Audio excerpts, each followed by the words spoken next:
Tuhan Yesus, ini pengakuan kami ya Bapa. Kami tidak mengerti masa depan kami tidak mengerti hari-hari yang kami lewati, tapi sumber pengharapan kami hanya Tuhan Yesus. Waktu kami datang kepada Tuhan bukan karena jadwal pelayanan kami, bukan karena apa kata orang, bukan karena pemimpin kami yang memaksa kami ibadah hari ini, tapi karena Tuhan sumber pengharapan dalam kehidupan kami.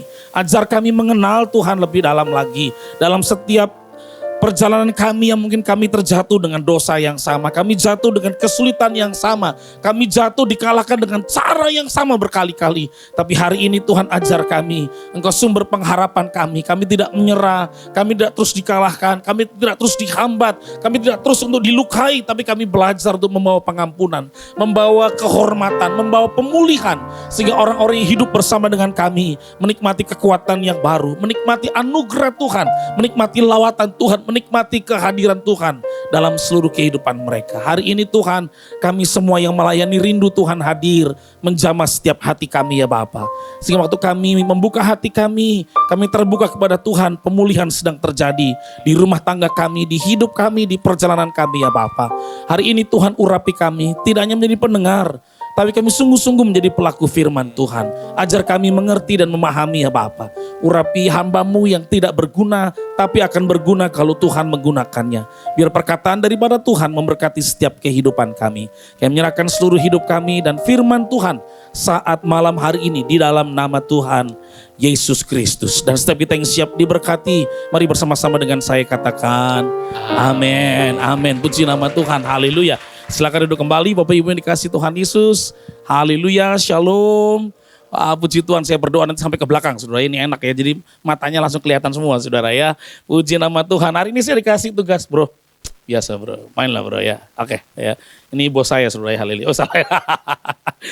Saya dikasih tugas agak ribet saudara ya, jadi saya tadi waktu dikasih temanya, saya bergumul minta pangsit dari Tuhan saudara ya. Dan datang cuman Mbak Mijem yang datang, haleluya. Jadi minta pangsit Tuhan, ini ngomong apa ini ya. Temanya menarik yaitu pay later saudara ya. Itu temanya menarik gitu ya. Pay later.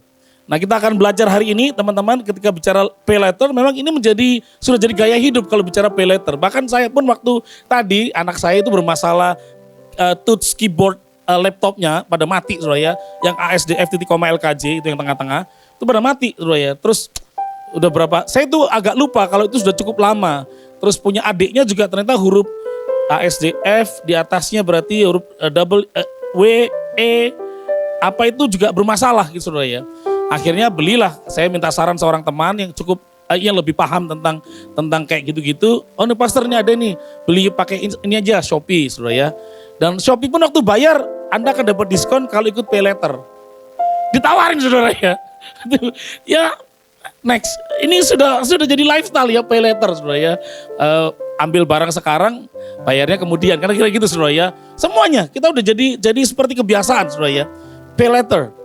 Sampai akhirnya begitu saya klik, kalau nggak pay later, kalau saya bayar pakai debit atau pakai kartu kredit, diskonnya hilang. Udah saya mikir saudara ya, aduh saya ini paling nggak terlalu nyaman dengan pay later saudara ya. Kan mesti daftar dulu lah, ribet gitu buat saya. Ya akhirnya saya memilih tidak dapat diskon saudara ya. Gak pay later akhirnya. Tapi uniknya generasi sekarang, generasi milenial 63% hidup dengan pay later. Ada penelitiannya ternyata ya. Anak-anak muda sekarang itu lebih suka pay later saudara ya. Karena barang datang bayar ntar gitu ya. Tapi kan hidup gak bisa terima sekarang ntar doanya. Kan gak begitu saudara ya. Problemnya kita hidup gak bisa pay later. Gitu ya, Anda terima barang, terima berkat daripada Tuhan, doanya berantakan. Gak bisa begitu. Betul gak? Pengen terima mujizat tapi gak pernah lakukan apa-apa buat kerajaan surga. Ya lucu juga kita. Tapi pengen terima berkat, terima perlindungan. Kita pengen hidup rumah tangga kita oke, toko kita baik, berkatnya berlimpah. Tapi kalau untuk cinta Tuhan, mengasihi Tuhan, bertobat, gak pakai pembukuan ganda, pemulihan, ntar. Ya gak bisa begitu dong. Masih hidup semuanya? Apa sudah mulai tersinggung jiwanya saudara ya? Kerja suka terlambat tapi mintanya berkat. Itu kurang ajar namanya saudara ya. Apalagi dengan dunia modern sekarang next yang namanya digital tsunami itu jadi persoalan Bapak Ibu. Bagaimana kita ini dipengaruhi sangat luar biasa dengan dunia ini. Ya kayak tadi saudara sebenarnya gak mau. Tapi mau gak mau jadi mau gitu. Yang tadinya gak ngerti pay later, yang tadinya gak mau pakai, jadi akhirnya ditawarin terus. Betul gak saudara ya? Yang tadinya Anda nggak suka nonton Netflix, mau nggak mau nonton Netflix. Tiba-tiba di TV pintar di rumah saya yang udah disekolahin TV-nya kan, Smart TV saudara ya. Jadi udah disekolahin, udah lulus SD TV saya saudara ya. Udah 6 tahun lebih soalnya. Nah terus kemudian tiba-tiba si kakaknya yang nomor 1 cicinya itu tiba-tiba kan ada kalau di TV pintar itu bisa download aplikasi atau program saudara ya. Misalnya ya, kayak tadi Netflix kah, WeTV kah, atau apa tuh kayak lagu anak muda itu apa tuh jenenge Spotify itu bisa di-download saudara ya. Nah terus kemudian yang di-download sama dia bukan download tapi ada Hotstar, Disney Hotstar. Waktu dipencet nyala. Adanya kaget, loh Pi kok Hotstarnya bisa? Oh kayaknya itu karena papi pakai simpati, terus pakai paket tertentu langsung daftar Hotstar. Nangkep saudara ya? Kan lumayan nonton. Adiknya langsung gak mau kalah. TV dalam kamar dicari Hotstarnya saudara ya. Saya udah mau pergi pelayanan jadi kan ketahan saudara ya. Anak saya yang tadinya gak usah mikir cukup dengan YouTube dan Netflix. Cukup nih saudara ya. Sekarang jadi pilih Hotstar. Dunia sekarang. Betul gak? Bisa merampok waktu kita, digital tsunami saudara ya. Bisa merampok hari-hari kita, bisa merampok kebersamaan kita, bisa merampok jam doa kita, tapi kita pengennya diberkati. Lucunya di situ. Kita tetap pengen diberkati, kita tetap pengen sehat, kita tetap pengen semua yang kita lakukan menikmati berkat Tuhan. Tapi waktu kita dirampok sama dunia digital. Dan ya nanti kan ada waktu baca Alkitab nantilah. Yang penting kan daging dulu. Lah kan gak bisa begitu Bapak Ibu Saudara. Nah ini persoalan besar kita. Next, persoalan besar kita adalah kita hidup dalam kebiasaan dosa. Ini masalah kita saudara. Bagaimana kita hidup dengan cara yang terus salah. Yang penting kenikmatan dulu, tobat belakangan. Pay later. Bayarnya nantilah, yang penting terima dulu. Terima berkat dulu lah. Yang penting apate anak sekarang saudara ya. Yang penting senang-senang dulu, tobat belakangan. Ya gak bisa. Tapi yang lebih aneh sekarang, tadinya sudah bertobat jadi pelayan Tuhan. Terus balik lagi ternyata. Marah, kecewa, benci dipendam, tapi berkat pengen minta, tobat belakangan. Itu lebih parah sekarang. Tapi pelayan Tuhan bro, tetap pelayan Tuhan. Tetap melayani. Tetap melayani, tetap pengen diberkati, tapi tobat belakangan. Kan itu seperti ada kurva saudara ya. Orang tobat ada titik peaknya. Nanti turun hidupnya. Tapi tetap pengen diberkati, tapi mulai melorot sepertinya imannya, kesaksian hidupnya. Tapi pengen diberkati, gak bisa. Berkatnya nanti suram. Karena apa yang Anda tabur, pasti Anda tuai Bapak Ibu. Nah, Rick Warren dalam bukunya Purpose Driven Life mengatakan bahwa kehidupan setiap orang pasti digerakkan dan dikendalikan oleh sesuatu. Pasti. Hidup setiap orang. Yang tadinya Anda gak suka belanja, tiba-tiba suka belanja. Karena shopping online. Gampang banget saudara ya. Yang tadinya gak suka main game, tiba-tiba main game.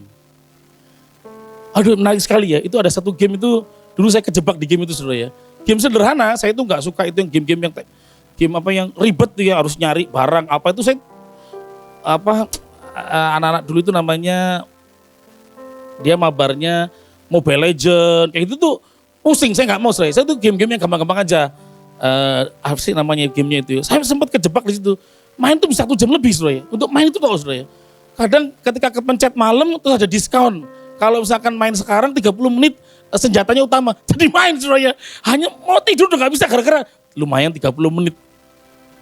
Tadi gak suka main, jadi main. Waktu habis penyembahannya 15 menit, gamenya 30 menit lebih. Terus minta diurapi Tuhan. Kurang ajaran terima memang saudara ya. Tapi Anda hidup di bumi ini pasti digerakkan oleh sesuatu.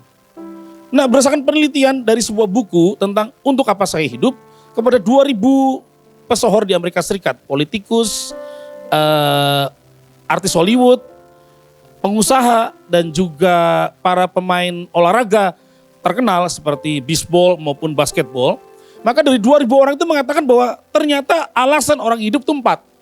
1 namanya popularitas, next. Pengen terkenal. Dan kita pun ternyata sama.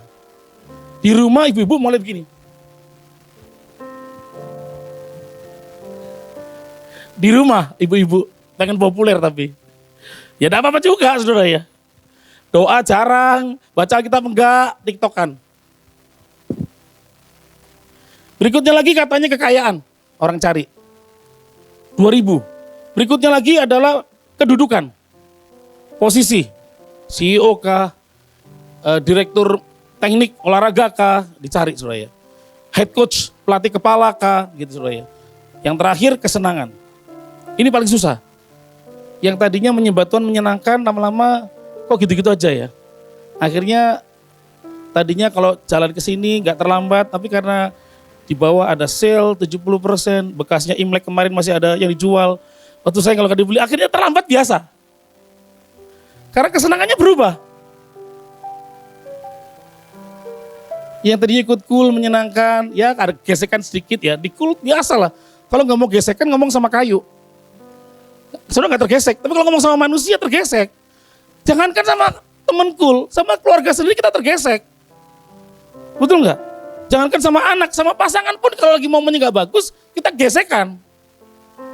Nggak nyaman. Yang tadinya ikut cool menyenangkan, lama-lama akhirnya alasan sekali. Aduh ini istri sakit, padahal sakit bisa bawa jalan juga, tapi menghindari. Lalu enak juga ya kita ada me time, we time, chat time, apalah saudara ya. Enak nih. Lama-lama kesenangannya berubah, bukan lagi cool. Betul nggak? Cool sebulan sekali lah. Nggak salahin, saya nggak salahin, itu hak saudara. Tapi kesenanganmu berubah akhirnya. Tapi pengennya dapat berkat Tuhan. Kan pay later, diberkati dulu, penyembahannya belakangan. Mengasihi Tuhannya belakangan. Kan aneh. Bapak Ibu, mari kita akan baca firman Tuhan, apakah di Alkitab ada cara yang sama, hal yang sama. Hakim-Hakim pasal 6 ayat 1 dan 2 dan ayat yang ke-6. Mari kita akan membaca bersama-sama 2, 3. Tetapi orang Israel melakukan apa yang jahat di mata Tuhan. Sebab itu Tuhan menyerahkan mereka ke dalam tangan orang Midian 7 tahun lamanya. Dan selama itu orang Midian berkuasa atas orang Israel.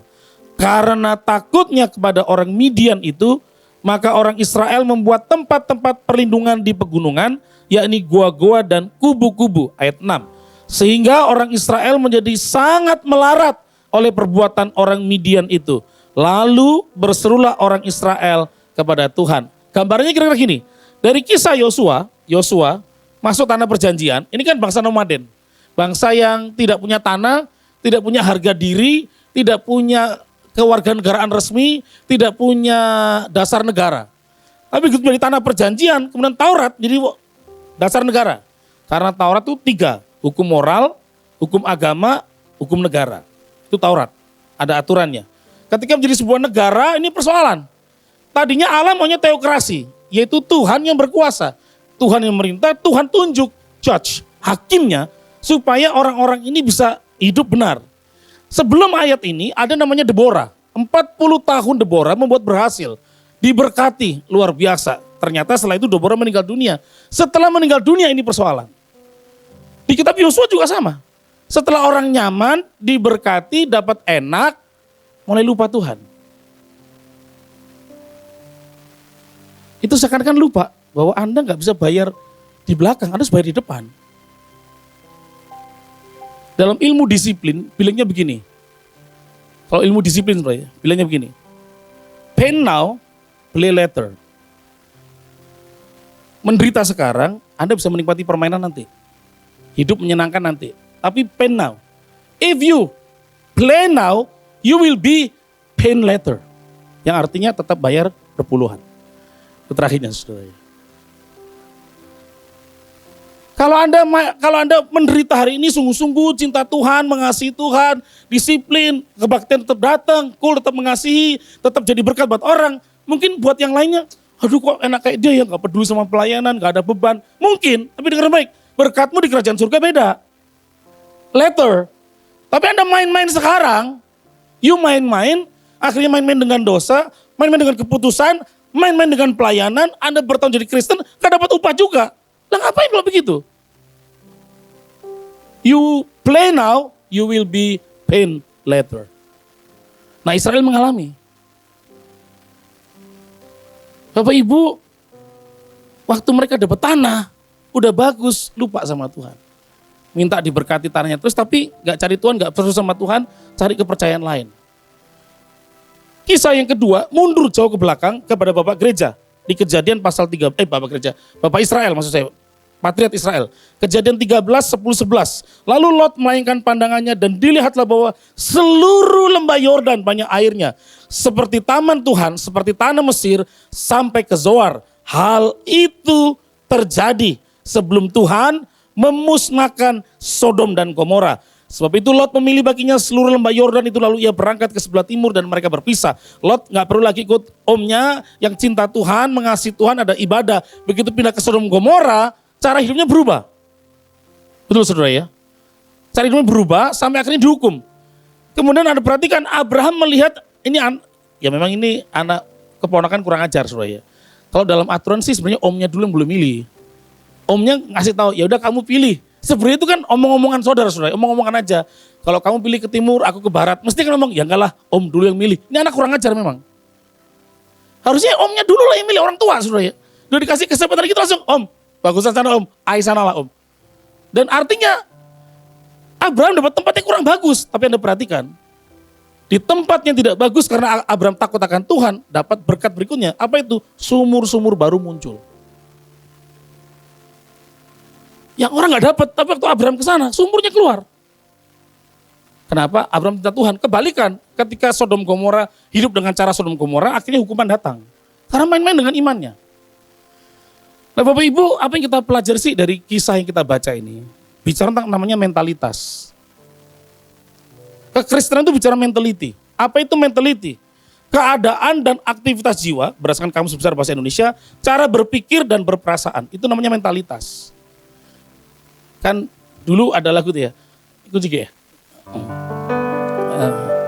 Kini yang lemah berkata ku kuat, dan yang miskin berkata ku kaya. Terus denger kesaksian orang, waduh ikut Tuhan, saya puji Tuhan, kayaknya tambah lagi. Waduh dari mobil 1 puji Tuhan 3 saudara ya. Bukan cuma Wuling yang saya beli, MG juga listrik saya beli, bahkan Konik 5 juga saya sudah beli. Waduh puji Tuhan ikut Tuhan tuh, toko saya berubah saudara ya.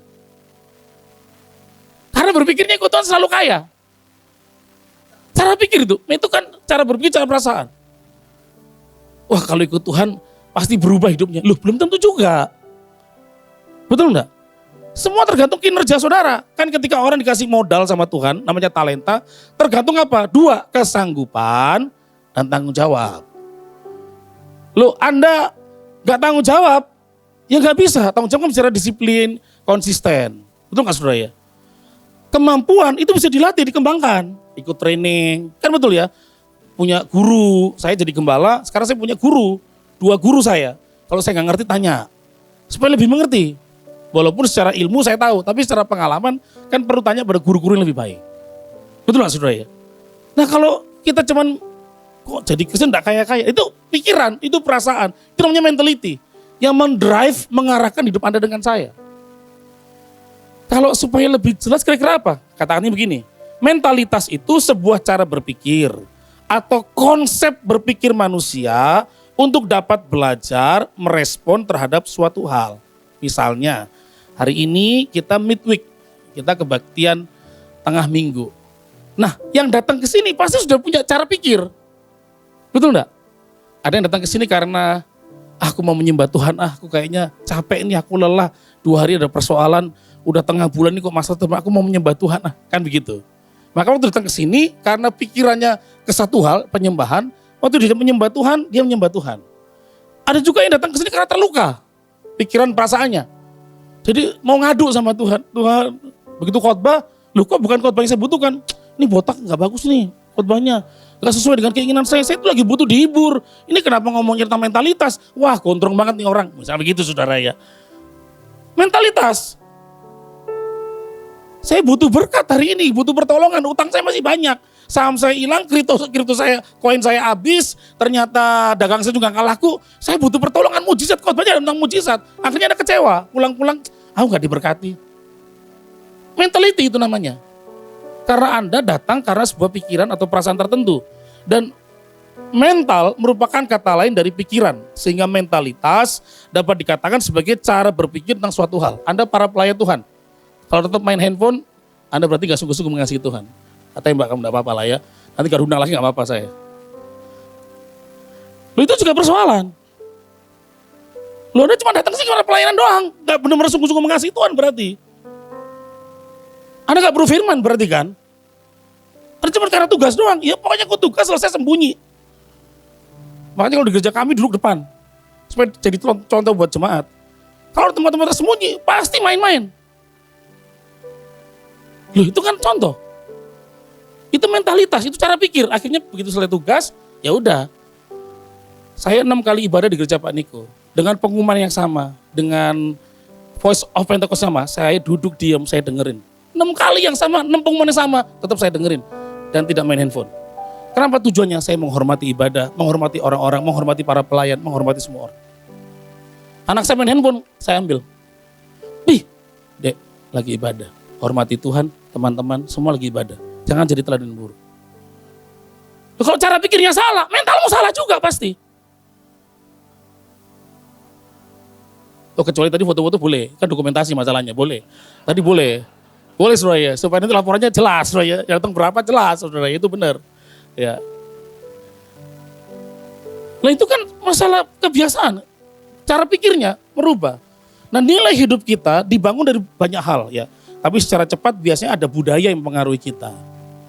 Budaya keluarga, budaya pertemanan, itu banyak saudara ya.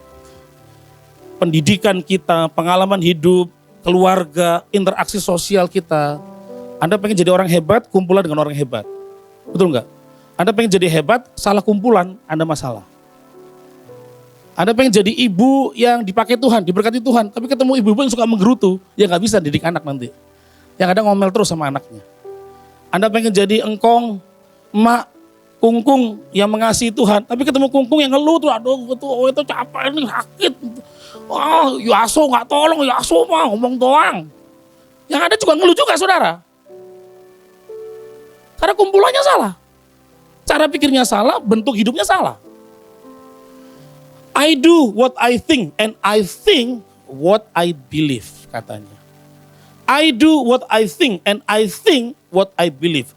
Aku melakukan apa yang aku pikirkan, mental itu. And I think what I believe. Aku berpikir bahwa mengembalikan perpuluhan tepat pada waktunya itu benar. Itu saudara ya.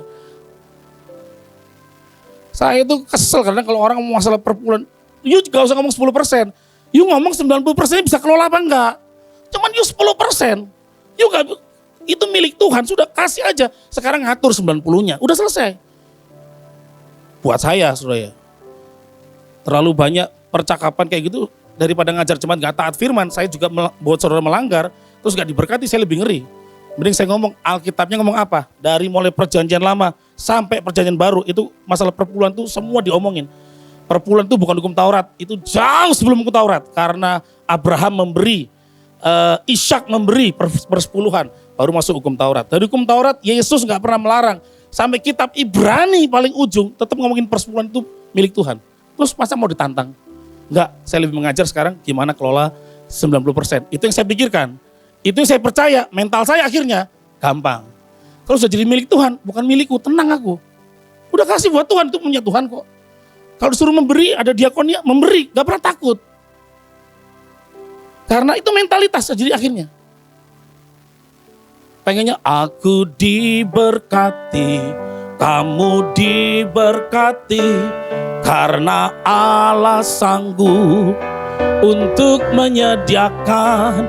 Aku diberkati, kamu diberkati, karena anugerah Tuhan bagiku. Oh bagus lagunya, tapi perilakunya, mentalnya, pay letter. Berkat dulu dong, nanti belakangan aku cinta Tuhannya. Lah kan aneh. Amin. Bapak Ibu, mentalitas itu adalah sebuah sikap. Dan sikap itu pilihan. Ini saya itu karena dekat sama Pak Budi sih. Karena Pak Budi udah ngancem sama saya waktu itu. Kalau you enggak pelayanan di midweek, ingat.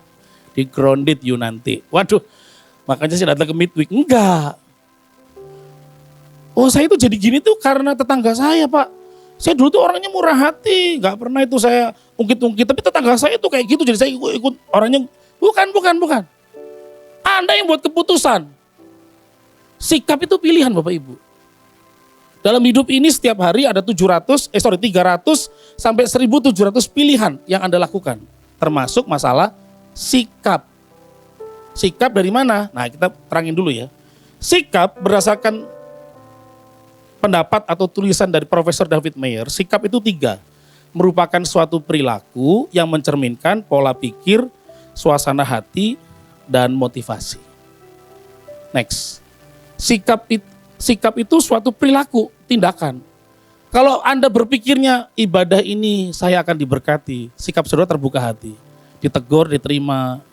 Betul nggak? Suruh bertobat, kita bertobat. Suruh pelayanan sungguh-sungguh, Anda sungguh-sungguh. Karena kenapa? Sikapmu benar. Amin. Perilaku makan benar. Dari mana? Pikiran. Pikiran kita persoalan saudara.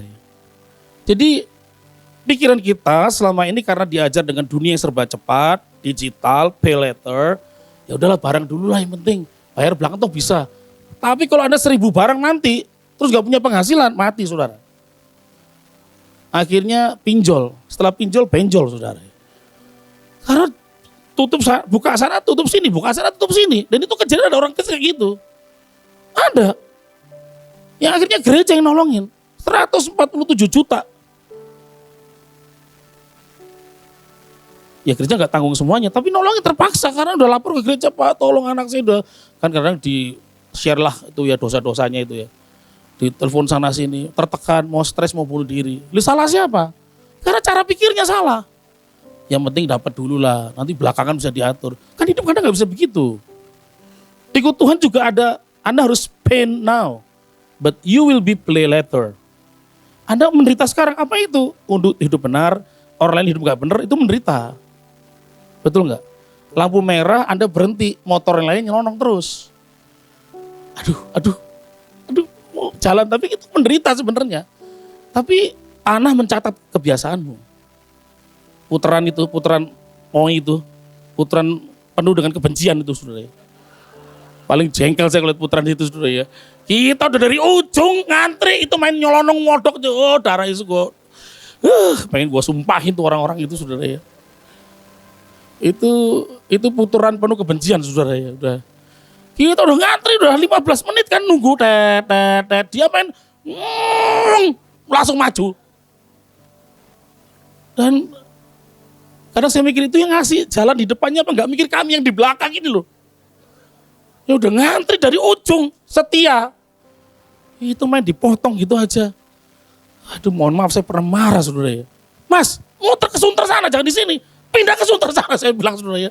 Itu udah ngantri di belakang juga udah ngantri. You main potong aja, pindah ke Sunter sana. Kan ada putaran lagi di depan. Emang itu putaran kebencian tuh ngeri saudara ya. Tapi kan karena cara pikir kan, mau cari gampangnya, itu maksud saya. Betul enggak? Cari mudahnya tapi menimbulkan hal yang gak baik juga. Ada yang pernah berantem saya tahu di situ, depan situ. Gara-gara udah kuat-kuatan aja, adu gesek aja. Tetapi yang menang yang yang nyodok pasti salah. Tapi nyodok nyolot juga kadang-kadang. Kenapa? Cara pikir soalnya kan. Itu mentalitas, itu sikap hidup. Kalau sikap kita sudah, yang penting terima berkat lah, tobat belakangan. Yang penting dapat jadwal pelayanan lah, persiapan kurang. Waduh, ngawur, sikapnya udah gak bener ini.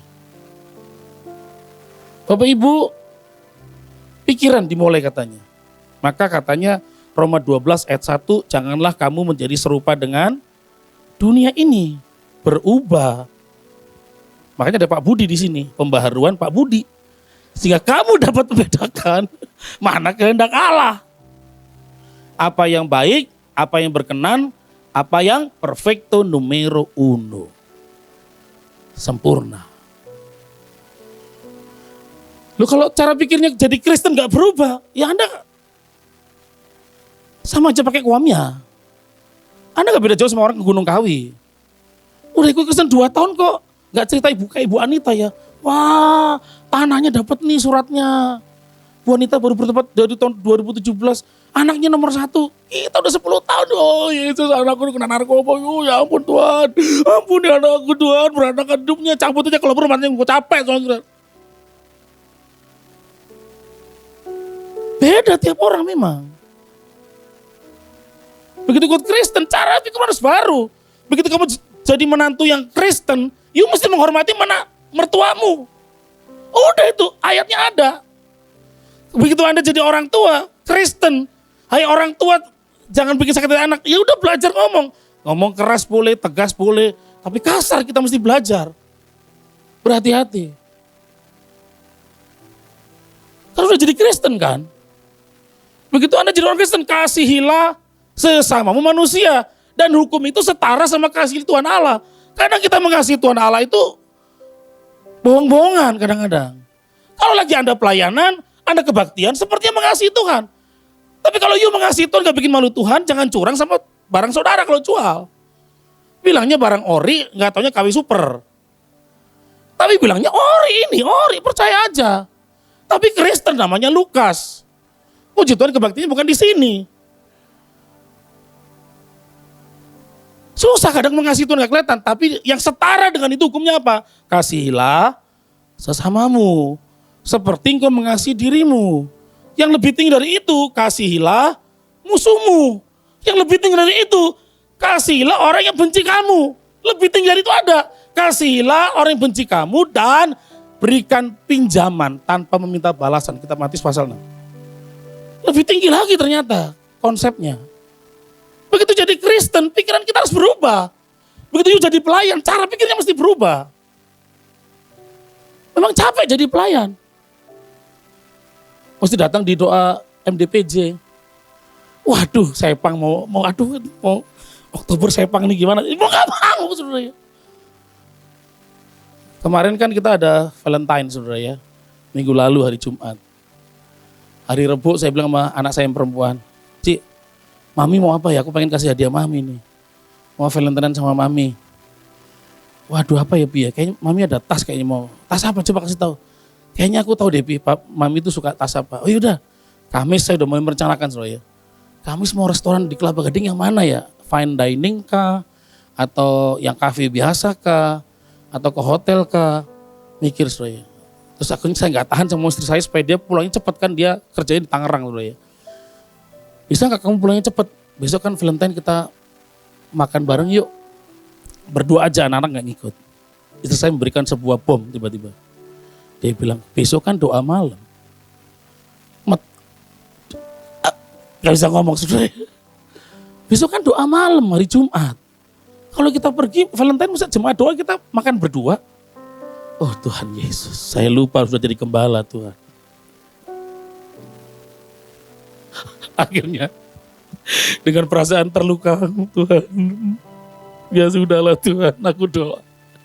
Jadi akhirnya gak makan malam, saudara ya, doa malam, sungguh-sungguh. Wah, Tuhan, terus kasih ide, kan kamu bisa setelah doa malam pergi sama istrimu. Oh iya 8:30 selesai saudara ya. Ah puji Tuhan, iya bisa saya.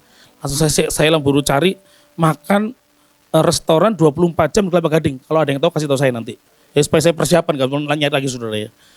24 jam, saya cari-cari saudara ya. Pokoknya 8:30 selesai, pergi.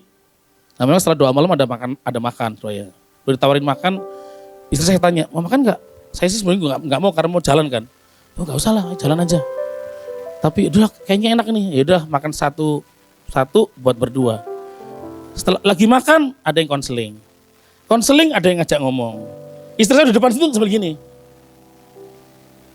Saya lang bingung, aduh ya oke sebentar gitu ya. 1, 2, 3, selesai orang itu jam 10. Terus pulang aja, gak jadi saudara ya. Gak jadi saudara ya. Tapi saya, puji Tuhan istri saya bilang, ya artinya gini, ya udah memang kita pelayan. Harus mengorbankan daging kita memang, keinginan kita. Begitu you cinta Tuhan, you pelayan Tuhan, ada harga yang mesti dibayar memang. Dia puji Tuhan istri saya gak marah, yaudah kita makan malam di rumah aja. Dengan yang ada, yaitu Indomie pasti yang ada saudara ya. Ya wes lah itu aja saudara ya. Maka dengan itu dan apa yang bisa dimasak malam-malam dimasaklah sama ART dimasaklah. Ya itu aja kita makan. Artinya pola pikir harus baru. Nggak tunggu dengar khotbah dulu. Wah saya itu diberkati waktu pendeta Singapura datang. Loh berarti Anda lupa begitu jadi Kristen. Anda mesti jadi sudah berubah. Ditajemin kemudian. Yang salah diluruskan. Bukan tunggu siapa yang khotbah. Itu cara pikir yang salah. Kita pelayan Tuhan kalau dengar orang luar negeri datang, wah kita lebih persiapan. Salah juga kita. Karena tiap kali melayani itu ketemu Tuhan masalahnya. Amin. Mentalitinya, sikapnya harus berubah.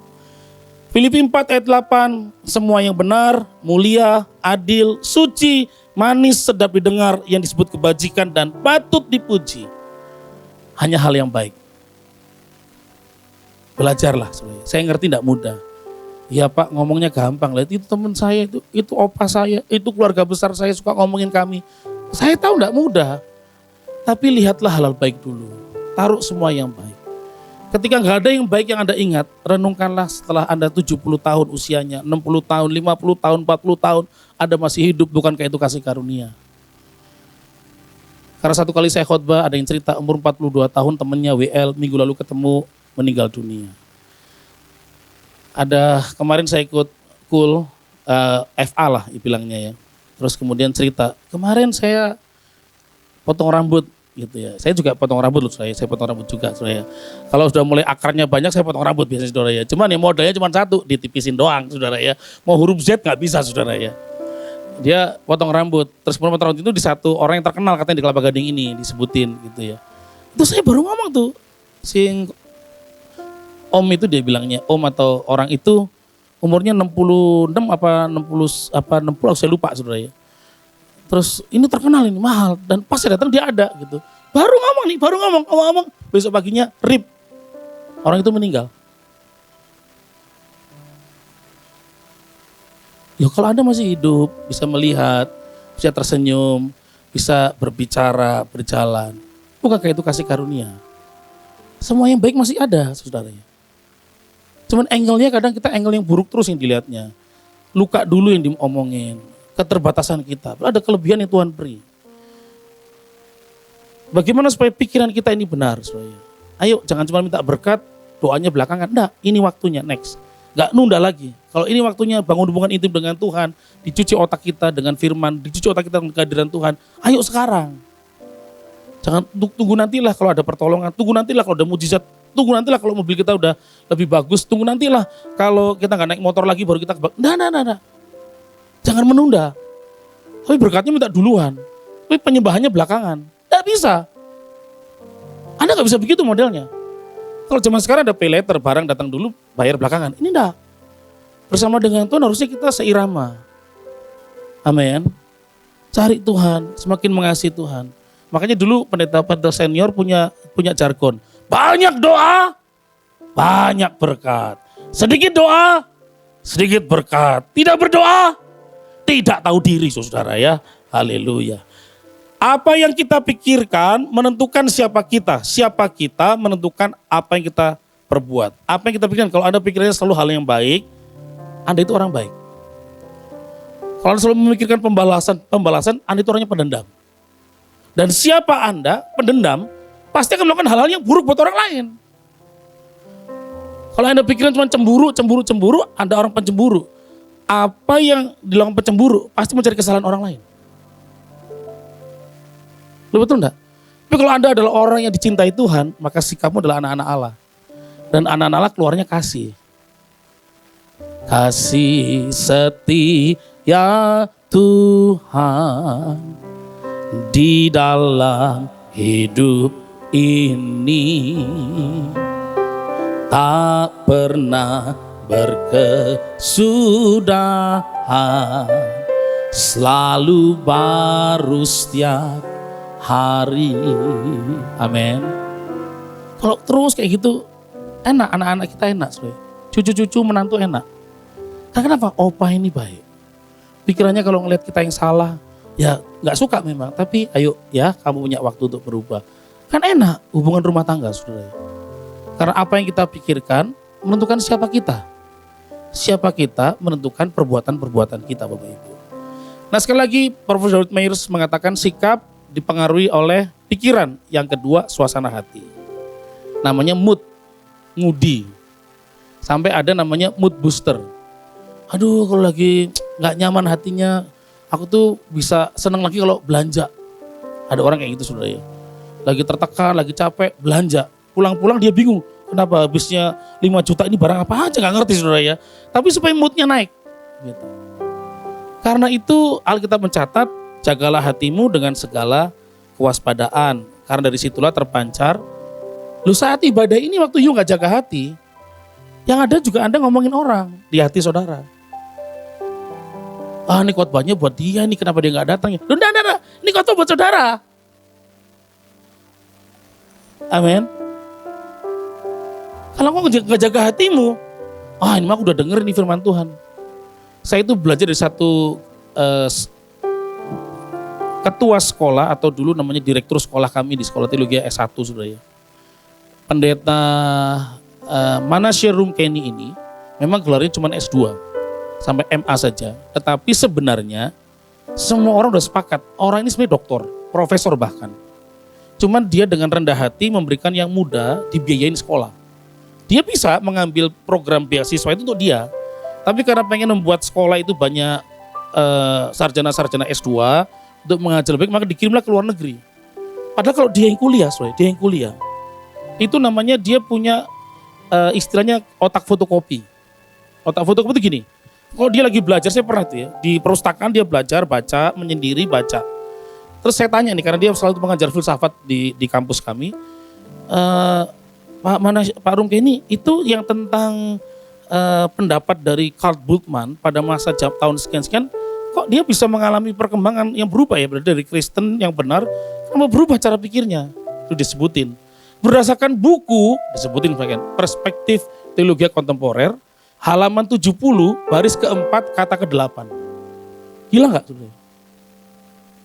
Nyebutinnya kayak gitu, kita buka, itu bener yang disebutin. Cara jawabnya itu namanya itu otak fotokopi. Baca, kecetak langsung. Sementara kami ngewesologi. Yang penting tahu kira-kira artinya apa, ngomong aja saudara ya.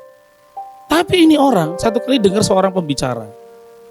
Pembicaranya kan kalau di kampus itu saat teduh itu atau di chapel namanya, itu kadang mahasiswa yang khotbah. Pernah satu kali juga seorang ustadz diundang khotbah, sharing saudara ya. Dan dia duduk mendengarkan. Walaupun khotbahnya masih kayak waktu itu saya masih belajaran dibilangnya saudara ya, masih semester 7, semester 8 dikasih kesempatan. Tapi dia enggak ada reaksi kayak kurang bagus enggak gitu enggak. Dan dia dengerin. Itu menjaga hati itu. Banyak kali kita ibadah, hati kita enggak dijaga. Kita melihat siapa yang bicara, siapa yang melayani, siapa tandem musik kita, siapa tandem WL kita, tandem singer kita, siapa yang kita alami. Hati kita gak dijaga. Saya belajar dari orang ini. Pokoknya siapa yang ngomong salah benar belakangan, dengerin dulu sampai akhir. Siapa tahu ada berkat Tuhan mungkin di awal, di tengah, di pinggir-pinggir, dekat terakhir atau mungkin terakhir. Ada gold statementnya dia nanti. Tapi hati mesti dijaga. Kalau hati sudah mulai sombong, hati mulai terluka, kau hancurkan, gak pas nadanya, haleluya. Bro, kuncinya bro. Tapi udah lewat lagunya, ntar aja ya. Ketika mulai sakit hati terus dirawat, disimpan, itu menggerakkan sikap kita akhirnya. Betul nggak? Ketika cuma mikirnya berkat tanpa perubahan, ya sikap kita akan cuma mencari berkat Tuhan terus, tanpa ada perubahan. Sekali lagi, konsep pay later ini bagus nggak? Ya buat para pebisnis bagus. Gimana caranya menjerat orang supaya utang dulu, kan gitu kira-kira saudara. Yang penting barang kejual dulu, laku dulu lah. Masalah dia belum bayar belakangan, tapi penting barangku lepas dulu, omset naik dulu. Secara bisnis oke, tapi kita boleh nggak? Boleh-boleh aja kalau Anda memang orang yang disiplin. Saya pakai kartu kredit, pakai. Tapi begitu habis 10 juta, langsung tutup 10 juta. Saya nggak mau itu namanya MPMP ya, minimum payment. Walaupun disediakan, nggak salah itu disediakan oleh perusahaan bank itu untuk minimum payment. Tapi saya belajar konsisten. Habis 8 juta tutup, selesai. Belajar tanggung jawab. Lu itu masalah sikap. Betul enggak? Mentality dari mulai attitude. Attitude dipengaruhi oleh pikiran, suasana hati, perlu dijaga dan juga motivasi. Sekali lagi Bapak Ibu, kenapa mesti jaga hati? Karena hati itu pusat kehidupan. Saya agak lupa siapa yang menuliskan ini, namanya hamba Tuhan siapa, tapi dia bilang begini, Tuhan itu bertakhta di 2 tempat. Satu kerajaan surga, kedua di hati setiap orang yang mengasihi dia. Itu tempatnya Tuhan bertakhta. Di surga, iya. Tapi dia juga berdiam di setiap hati. Yang membuka hatinya Tuhan datang. Waktu Tuhan datang, motivasinya berubah. Next. Motivasinya adalah seperti Tuhan Yesus, makananku ialah melakukan kehendak Dia yang mengutus aku dan menyelesaikan pekerjaannya. Sikapnya jadi berubah. Bukan lagi tentang duit terus, bukan lagi tentang kebanggaan terus, bukan cuma rumah mewah terus, enggak. Waktu digerakkan Tuhan, ayo melayani, belajar melayani. Satu kali teman saya mengikuti World Convocation di Korea, dan memang gerejanya sangat besar. Saya lupa apakah di Yodo Full Gospel atau di gereja yang lain. Tapi kan rata-rata gereja Korea yang besar itu minimal 40.000 jemaatnya sebenarnya. Kalau Yodo Full Gospel itu sampai 1 juta jemaatnya. Nah, terus kemudian yang menarik adalah karena gereja besar, parkirnya luas. Nah, kemudian penerima tamu. Yang kaget ternyata kata teman saya, para penerima tamu itu pengusaha-pengusaha sebenarnya. Yang terima tamu itu direktur, CEO, saudara. Tapi untuk gak mudah loh saudara, kalau Anda tinggi biasa dihormati di kantor, belajar senyum, selamat datang, Anda bukan asing di tempat kami, thank you loh, gak mandang orang. Kalau Anda yang biasa kaya, Anda punya merek tertentu, Anda bisa nilai orang. Di Indonesia itu ada jual mobil, apa Jaguar atau apa gitu saudara ya. Dia sudah melatih pekerjanya atau salesnya saudara ya. Menjualnya itu gampang, tinggal dilihat bajunya, jam tangannya, terus kemudian harga sekian, gak ada itu yang namanya cashback 50 juta, enggak. Karena ini barang memang berkualitas. Dan dia cara menceritakan juga pintar. Jadi kalau ngelihat langsung bisa tahu nih, oh jam tangannya Rolex 300 juta, ya langsung bisa nilai, oh ini Bottega, oh ini pakai Patek, oh, langsung di brand tuh, salesnya semua diajarin. Jadi yang beli di situ tuh, oh minta cashback, nggak bisa, karena barang kami berkualitas. Diajarin. Artinya kalau para pengusaha, direktur, dia tahu yang pakai baju lusuh apa enggak. Tapi suruh rendah hati, melayani, shalom, thank you ya, thank you udah datang, nanti pulangnya terima kasih. Itu nggak mudah loh. Betul nggak? Kalau hatinya nggak tulus, motivasinya untuk kemuliaan Tuhan, maka dia mandang orang. Yang mengagetkan kata teman saya, kemudian itu agak rintik-rintik hujan, mulai ada genangan air. Terus ada sebuah keluarga punya 4 anak, agak kesulitan untuk melewati genangan air. Itu yang tadi jadi full usher greetersnya kan pada pakai jas, orang Korea biasa rapi sebenarnya. Dan teman saya tahu itu jas bukan jas yang beli eksekutif, XML, ini yang fitting saudara. Yang fitting itu berarti kan harganya jutaan saudara ya, yang bikin jadi sendiri gitu ya. Itu orang itu begitu tahu kesulitannya berang itu ya, air, orang itu copot jasnya, langsung ditaruh jasnya di air. Ayo silakan lewat. Nggak apa-apa, ayo lewat. Karena hatinya sudah benar, motivasinya benar. Kita yang melayani perlu ditanya motivasi kita di dalam Tuhan. Setelah sekian tahun melayani, dulu awal kita jujur mengasihi Tuhan, untuk Tuhan. Setelah Anda pinter punya jadwal oke, motivasi mesti ditanya terus. Yang menjadi ujian hidup saya pernah tanya orang, kalau jadi pembicara milih tempat enggak? Enggak. Saya pernah khotbah di 50 orang. Kemarin khotbah cuma 6 keluarga. Persiapannya sama. Gak akan mengubah persiapan, tetap pakai slide, tetap enggak merubah. Kepada yang di Cikarang sekian ribu orang, Senayan City sama aja. Karena motif saya pengen mengajar orang lebih baik, kenal Tuhan lebih baik. Dan istri saya udah ngingetin, siapa yang jadwal duluan, you nggak boleh karena dia kecil terus pindahin sama gede, itu nggak boleh. Dan kami diajar motivasi itu, belajar. Kalau gede kan jelas transfernya beda ya maksudnya. Ke Cibitung, Cibitung cuma melayani 5 orang. Ya enggak apa-apa pergi juga. Belajar. Kan motivasi. Kalau you hidup motivasi udah selalu menang kalah, untung rugi, hatimu mulai gak nyaman pasti kalau rugi. Akhirnya sikap saudara, pikiran saudara gak menguntungkan gereja ini, pindah cari tempat lain. Cari komunitas lain, padahal itu salah. Kolose pasal 3:23, apapun juga yang kamu perbuat, perbuatlah dengan segenap hati lagi. Motivasinya untuk kemuliaan Tuhan, saudara. Bukan untuk manusia. Sehingga kualitas hidupnya kita akan diubahkan. Apa yang diubahkan? Kalau Anda perhatikan Kolose pasal 3, nanti kita ketemu.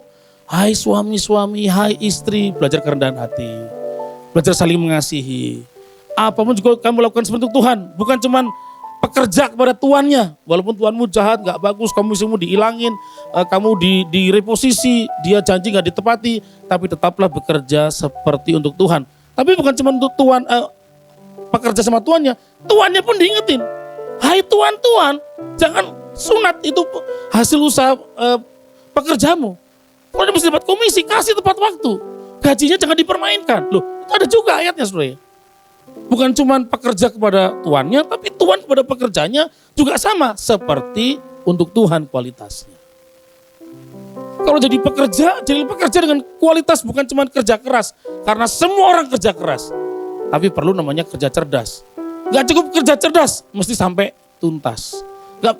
Bukan cuma sampai tuntas, tapi harus kerja dalam sejahtera ilahi. Sehingga Anda tetap bersuka cita apapun keadaannya. Betul gak saudara? Kinerjanya berubah karena untuk Tuhan. Cara hidup kita berubah. Kami ada karyawan di gereja. Coba ini, gimana ya caranya? Loh, gimana caranya? Jangan gitu caranya kamu kalau jadi pekerja hebat. Disuruh cari dulu. Pengumumannya cari tahu. Anak sekarang itu bisa di internet, bisa kok. Masa kamu gak bisa? Apa-apa nanya dulu. Waduh, kamu makanya posisimu gak pernah berubah.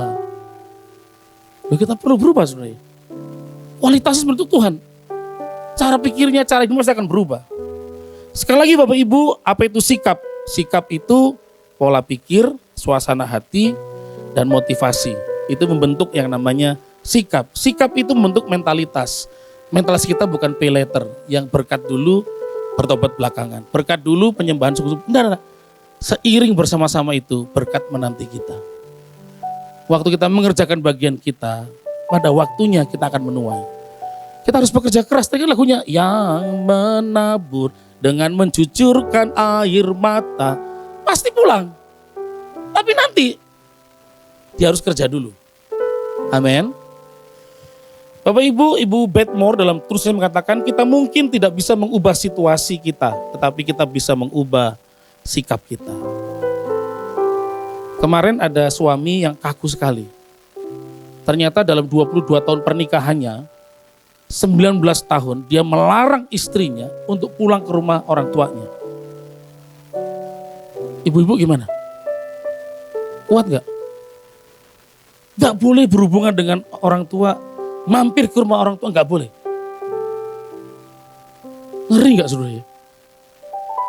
Tapi suaminya mengakui, waktu dia kemarin sharing ya, dia dengan nangis, ini karena istri saya. Tidak pernah single word dia cerita sama teman-teman komsel yang lain kalau, lu tahu nggak, suami gue tuh baik. Masa gue tuh nggak boleh ketemu bokap nyokap gue. Bokap gue tuh masuk rumah sakit, gue tuh nggak boleh. Pikir dong, boleh cerai nggak? Nggak ngomong gitu. Teman-teman yang ngomongin, gue salut sama lu. Selama sekarang kita baru kebongkar ngerti lo. Kalau ternyata kamu tuh nggak pernah boleh main ke keluargamu sendiri. Dan kamu nggak pernah cerita. Dan suaminya diubahkan gara-gara sikap istrinya. Akhirnya dikasih mobil, boleh nyetir, boleh main ke rumah orang tuanya. Sampai akhirnya terakhir merawat papanya dan meninggal dunia, dia berterima kasih. Sebelum meninggal dunia, suaminya bertobat, kan sudah bertobat. Akhirnya aku mau beli kasih tanah kuburan yang paling bagus buat papi mami. Cicinya kaget sebenarnya. Hah, suami bertobatnya luar biasa. Gara-gara istrinya 19 tahun diam. Doain terus cuman. Waduh saya lihat kemarin waktu kesaksian tuh saya ikut sedih ya. Mikirin 19 tahun gak bisa cerita, gak bisa ngomong. Dan pelajarannya pokoknya kalau sedih Jangan terus di Facebook. Kalau lagi ada masalah, kurang duit, sakit, udahlah jangan pengumuman di Instagram. Ada jangan minta perhatian seluruh dunia, perhatian saudara. Tapi kalau seneng, cerita nggak apa-apa. Puji Tuhan, Tuhan berkati. Kalau nangis sedih, sama Tuhan aja. Itu yang pelajaran dia dapat dari istrinya. Gak pernah cerita pas status. Kok kayaknya kering ya hari ini. Kenapa Ci? Kenapa? Ada apa? Aduh hidupmu kenapa? Enggak. Dia gak pernah tulis terus. Status alay gitu enggak. Kita mungkin gak bisa mengubah situasi, tapi kita bisa mengubah sikap kita.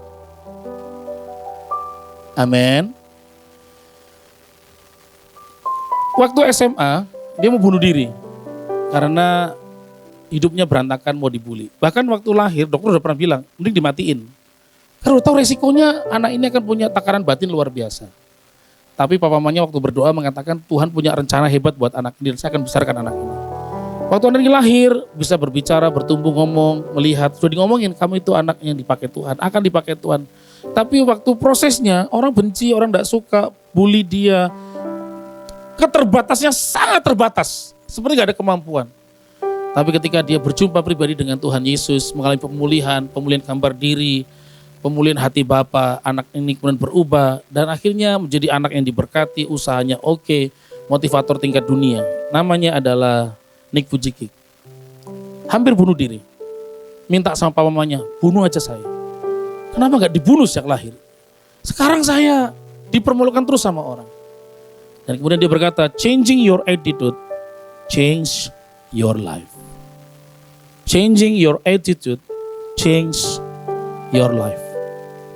Ketika engkau tetap memberi perpuluhan tepat pada waktunya, Tuhan memberkati saudara. Oh kan aku sih khotbah bro, ya kan bro, saya yang khotbah ya, suka-suka saya khotbahnya saudara ya. Ketika engkau mengubah sikapmu, pasti mengubah hidupmu. Tadinya SMA dulu dibilang sama orang tuanya, bunuh aja, bantu saya untuk bunuh diri, karena kan gak punya tangan, gak punya kaki. Saya malu diomongin terus sama teman-teman SMA, dipermalukan. Tapi ketika mengenal Tuhan, belajar mengerti rencana Tuhan dalam proses, dia ubah sikapnya. Hidup ini anugerah. Karena ada anak-anak yang sebelum lahir sudah dimatikan karena aborsi. Tapi kalau saya lahir bisa lihat dunia, bisa mendengar perkembangan, bisa naik mobil, masih bisa ada orang yang menemani saya. Bukankah itu kasih karunia? Ketika dia mengubah sikapnya, dia melakukan kebenaran. Dia baca Alkitab, makin diperdalam. Hikmat turun, akhirnya dia ngomong sama orang dipulihkan. Bahkan saya pernah lihat presiden salah satu negara di Afrika peluk dia. Dan dia doain. Terbatas. Waktu mengubah sikap, hidup tidak terbatas. Dipakai Tuhan luar biasa. Tapi not pay later. Berkat dulu baru pertobatan tidak. Harus diikuti. Sesuai dengan rencana Tuhan, hidup dalam perubahan, berkat pasti akan mengikuti. Mengejar kita. Amin. Biar Tuhan memberkati kita hari ini. Dan sebentar saya tadi sudah dapat bisikan sudah ya. Ini saya masih agak bingung ini. Cak saya mau engko ae. Saya langsung kan. Takut-takutnya saya sekarang. Ini bahasa Jerman loh ya. Hanya orang penuh dengan urapan Roh Kudus ngerti saudara ya. Nah, jadi rupanya ini menarik memang ya, karena ini midweek, saudara, bukan ibadah hari Minggu. Boleh diskusi katanya saudara ya, Bapak Ibu yang mungkin terganggu imannya dan tadi kesel hatinya boleh nanya saudara ya. Nanti kalau nanya kita akan jawab bareng-bareng. Kalau saya enggak bisa, ada Pak Budi, ada banyak yang bisa jawab saudara ya. Ini petinggi-petinggi bisa jawab semua saudara ya. Jadi kalau Bapak Ibu mungkin ingin tanya sesuatu, betul ya? Atau ada moderatornya? Oh di situ ya. Kalau Bapak Ibu ada pertanyaan, Pak, pertanyaannya harus yang sama atau boleh yang lain juga mungkin ya? Oh, yang relate sama ini ya? Ya, semoga nggak ada. Ada yang mau tanya Bapak Ibu terkait dengan yang topiknya tadi, yang pay letter.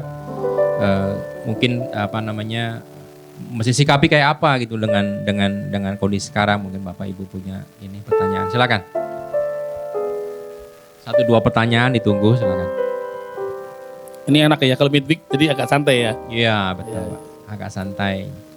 Jadi biar Bapak Ibu juga tahu apa sih yang mesti dilakukan ketika kita nunda kewajiban yang kita memang harus berikan ke Tuhan, bukan cuma nerima berkatnya dulu. Ada yang mau tanya? Silakan.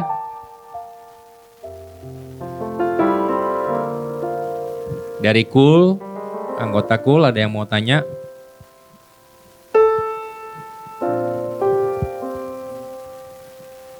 Ayo, jangan malu-malu. Tanya, Ibu.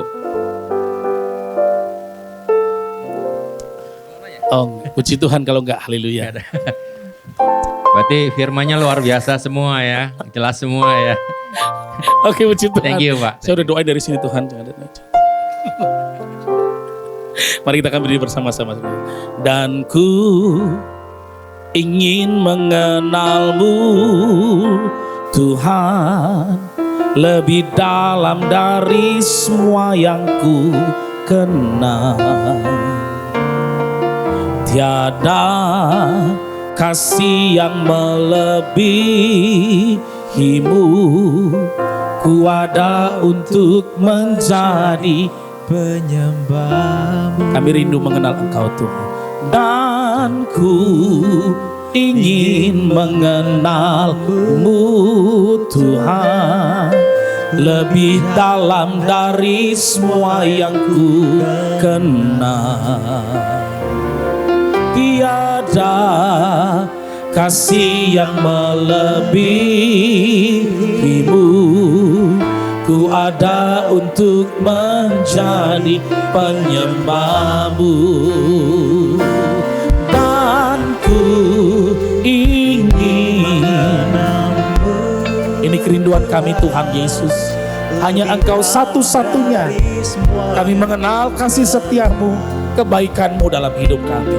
Tiada kasih yang melebihimu, ku ada untuk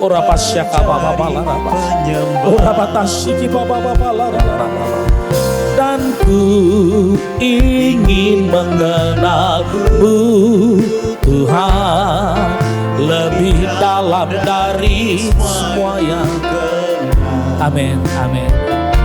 Tiada kasih yang melebihi. Oh, haleluya, haleluya. Oh, rapatashiki baba. Biar kami mengenal Engkau lebih dalam lagi. Kami mengasihi Engkau ya Bapa. Oh, dan ku ingin dari hati kami yang terdalam Tuhan, Engkau yang bertakhta, Engkau yang tinggal di hidup kami ya Bapa. Tiada kasih yang melebihimu, ku ada untuk menjadi penyembah. Haleluya. Oh Yesus, mengenalmu. Kami rindu Tuhan Yesus, kami rindu. Tiada kasih. Amin, amin, amin, amin. Oh, mari menyembah Tuhan Yesus. Oh, Yesus, biar kami mengasihi Engkau Tuhan. Kau lihat hati kami Tuhan Yesus. Kalau hati kami kotor, Tuhan basuh kembali. Terus basuh kami kembali Tuhan. Kekudusan-Mu, kebaikan-Mu, kehadiran-Mu tinggal di hati kami Bapa. Menggerakkan kami untuk mengenal Engkau lebih dalam lagi. Oh Rabata Shaka Baba Bika Kalarabato Kobosigima Nina Kakato Krabat Shaka Baba Nihi Karabato Koboloro Jesus.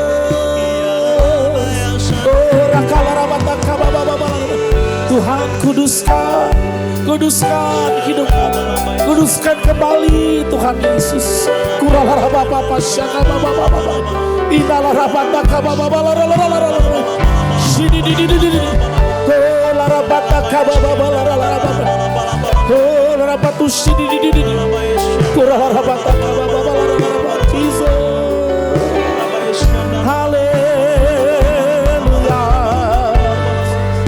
Oh dalam-Mu Tuhan, di dalam-Mu kami terima kekuatan yang baru. Oh rapatasya gabah Jesus.